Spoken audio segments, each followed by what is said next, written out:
Mainly হচ্ছে ভারতীয় আধিপত্যবাদটা নিয়ে কথা বলছি, কিন্তু আমরা যদি শহীদ শরীফ ওসমান হাদি ভাইয়ের মনস্তত্ত্বকে আরেকটু বিশ্লেষণ করার চেষ্টা করি, আমরা সেখানে আরও অনেক ধরনের আরও যে আধিপত্যবাদ যে সুযোগ আছে মার্কিন আরও যেগুলো আছে সবগুলোর বিরুদ্ধে আসলে তার অবস্থানটা আমরা দেখতে পাই।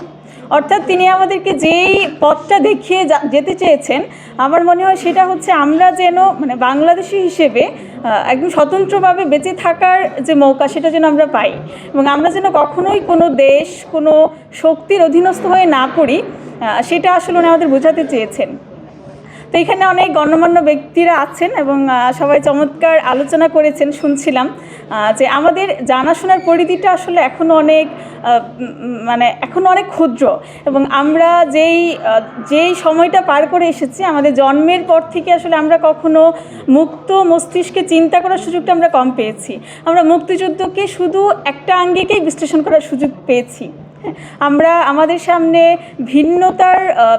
ভিন্নভাবে চিন্তা করার সুযোগটা আমরা পাই নাই।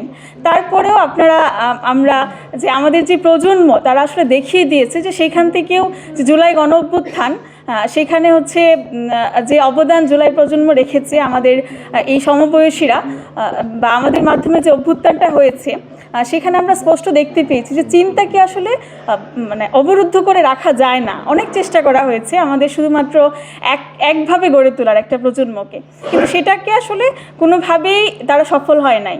তো আমরা আশা করছি যে আমাদের চিন্তাগুলোকে আর কেউ যেন কোনোভাবে অবরুদ্ধ করতে না পারে, এবং আমাদের ভাই শহীদ শরীফ ওসমান হাদি আমাদের যে সাংস্কৃতিক লড়াইয়ের যে বীজ বনে দিয়ে গেছেন, আমাদের যে আধিপত্যবাদ বিরোধী যে চিন্তাভাবনা আমাদের মধ্যে রেখে গেছেন, আমরা যেন সেটাকে লালন করতে পারি, এবং অবশ্যই সেটা বুদ্ধিবৃত্তিকভাবে। আমরা শুধুমাত্র মুখের ফাঁকা বলি কিংবা সহিংসতা অথবা শুধুমাত্র 1-2 দিনের একটা বিপ্লব করে ফেলার মতো পরিস্থিতি না এনে আমরা যেন একটা দীর্ঘ বিপ্লবের প্রস্তুতি নিতে পারি। আমরা বুদ্ধিবৃত্তিকভাবে এবং কালচারালি সেটাকে মোকাবেলা করার প্রস্তুতি নিতে পারি, সেই আহ্বান রেখে আমি আমার কথা শেষ করছি। আসসালামু আলাইকুম।